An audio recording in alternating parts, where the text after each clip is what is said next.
Bienvenue à votre capsule quotidienne d'information économique et financière.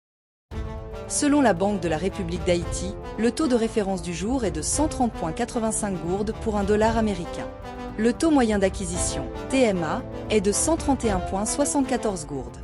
Le prix du baril de pétrole WTI a clôturé hier à 65,57 $, enregistrant une légère baisse de 0,09% au cours de la journée. La Cour supérieure des comptes et du contentieux administratif a approuvé le contrat d'environ 500 millions de dollars visant le renforcement de la sécurité aux frontières, signé entre l'État haïtien et la société Evergreen Trading System Limited. Ce projet, d'une durée de 10 ans, prévoit des équipements technologiques de surveillance aux frontières et dans les ports, afin de lutter contre la contrebande, la criminalité transnationale et d'améliorer les recettes douanières, selon les autorités gouvernementales.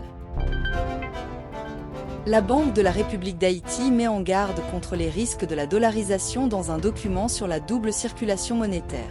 Elle souligne que l'usage simultané de la gourde et du dollar fragilise la politique monétaire, accroît les risques de change et de solvabilité pour les agents économiques et les banques, et accentue la volatilité du taux de change. La BRH estime qu'une stabilité macroéconomique durable est essentielle pour réduire cette dépendance. Selon un rapport de la Banque mondiale, les lois garantissant l'égalité économique des femmes ne sont appliquées qu'à moitié dans le monde. Seuls 4% des femmes vivent dans des pays leur assurant des droits économiques presque équivalents à ceux des hommes.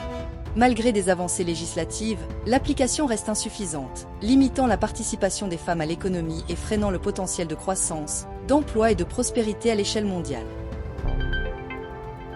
Restez informés des évolutions économiques et financières pour mieux anticiper l'avenir. Fin de la rubrique Profininfo. Merci de votre écoute, à la prochaine. Profininfo, une courtoisie de Profin.